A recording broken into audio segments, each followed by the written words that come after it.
to say, okay, it's okay to fail because you're going to be loved no matter what.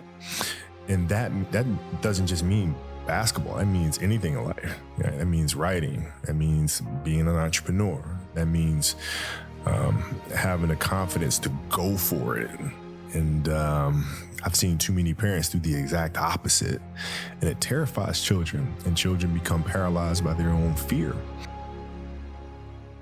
You'd have to step out of the classical physics of the Newtonian world, where we live in this realm of three-dimensional reality that we experience with our senses, and everything has height and depth and width, and we narrow our focus on the material world and we navigate in this way. And this realm has an infinite amount of space. Space is eternal, and we experience time as we move through space. So we move from one point of awareness, I'm here, the door's over there, that's another point of awareness. And as I move my body from one point of consciousness to another point of consciousness, as I move through space, I experience time.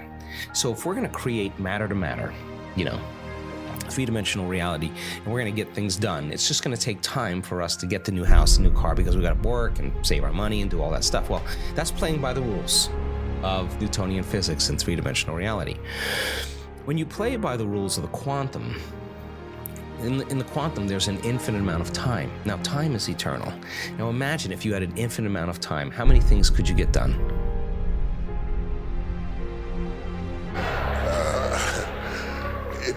You have to be up for the task if you're going to build.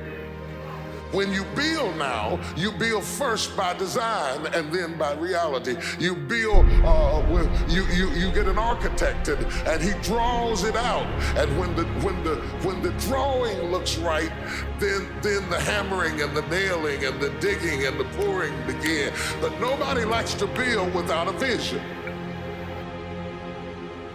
To embrace them all, and then you can choose to do with them what you want versus being controlled by emotion.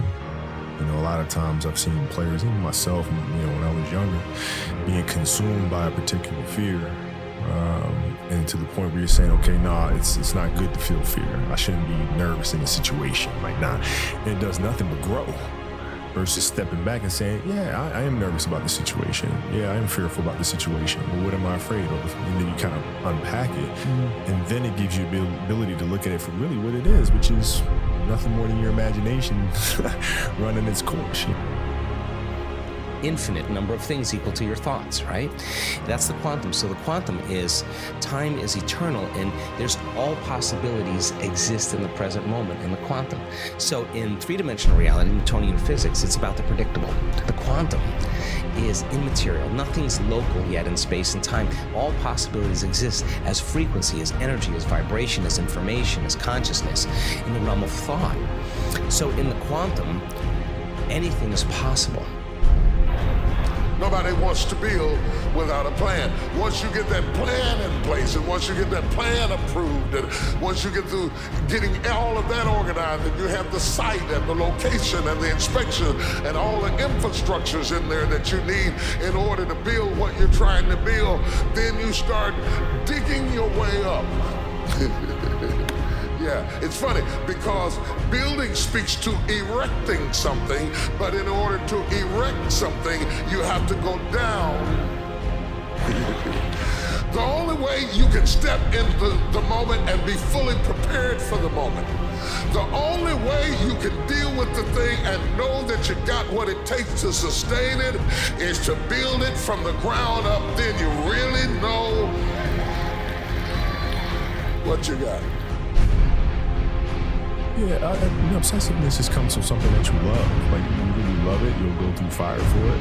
You'll go through ups and downs with it, and you'll just keep at it because you love it so much, Teaching people how to create from the field instead of from matter has taken me many, many years.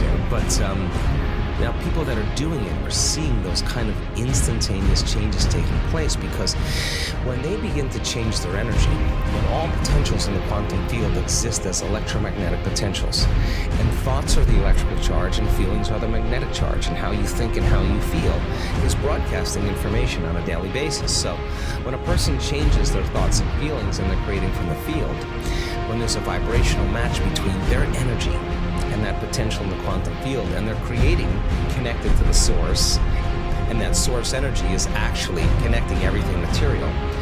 They no longer have to go anywhere and get it. In fact, now, they're actually going to collapse time and space where the experience is going to be drawn to. Now they're the magnet. That's when they start drawing experiences to them. Now they're not going anywhere to get them. Now they're coming to them. That's when it gets fun. I think that when people say that they want a new job, or they want a new relationship, or they want to be healthy, they're actually waiting for their health to improve to feel gratitude. Right. They're waiting for their new relationship to feel joy and gratitude and thankfulness. Because when what you believe infiltrates your behavior, that's what gives you foundation. When what you believe infiltrates behavior, the process gives you foundation. Oh, yeah, you got me. The process is what I'm after. The process. 100%. Because their stories still live, which brings us to the importance of storytelling. Yeah. Their stories still live. These muses are here. It's important to learn from them. And if anything, it helps you remember that they are human, just like us. Yeah. They're waiting for the new career to happen. And once it happens, then they celebrate and feel gratitude. Well, if you believe that your thoughts and feelings produce an effect in your life, and you're living in the lack every single day waiting for it to happen, you're separate from the experience, right?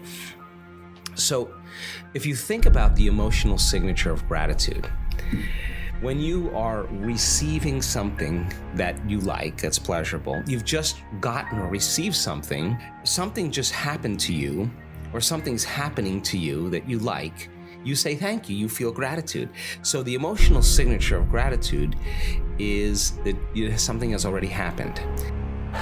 They don't hear me. It is the struggle. It is the wrestling. It is the praying. It is the pulling. It is the trial. It is the temptation. It is the stumbling and falling and getting back up again. It is the aggravation and the intimidation that gives you foundation. These great things that get accomplished can be accomplished by others and beyond.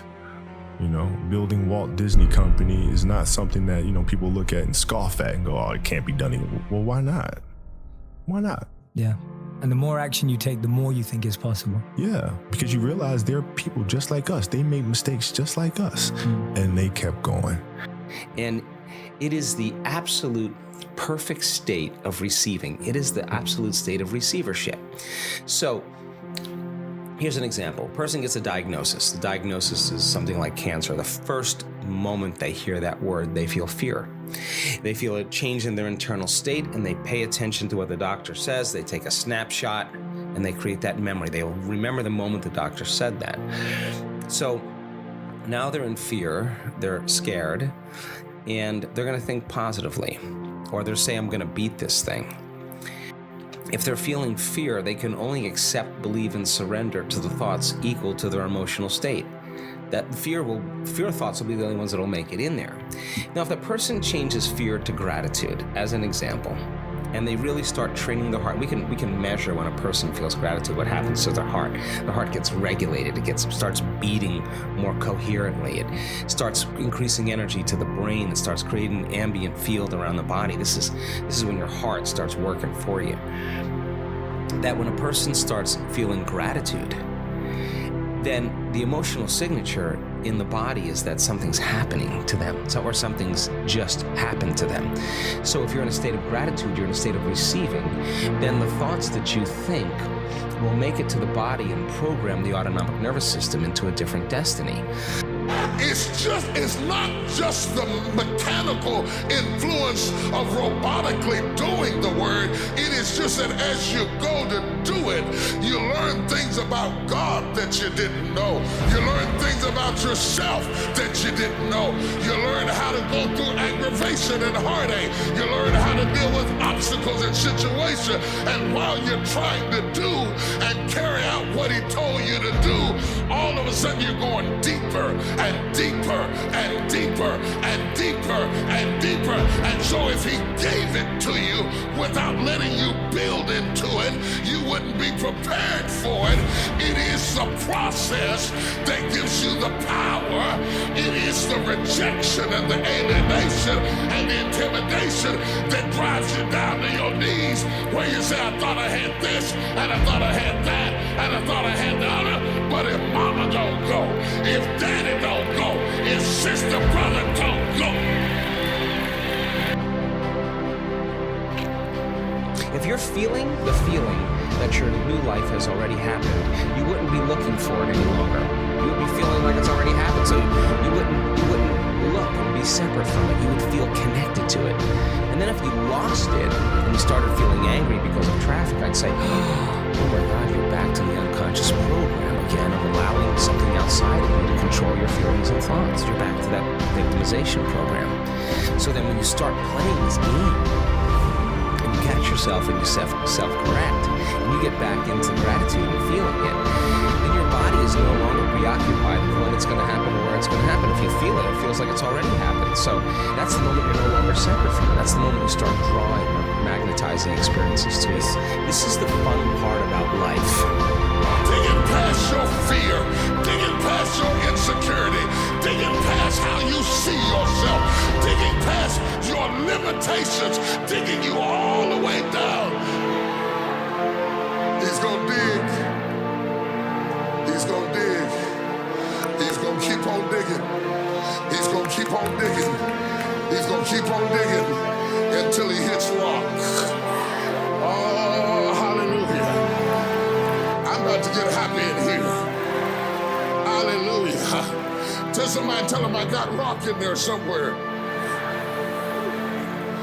I know I look fragile, and I know I look insecure, and I know I look intimidated, and I know my hands are shaking, and I know I'm nervous, and I know I don't look like I got much confidence in me, but if you back me in a corner, I got rock up in me somewhere. Is there anybody in here that knows you got rock somewhere?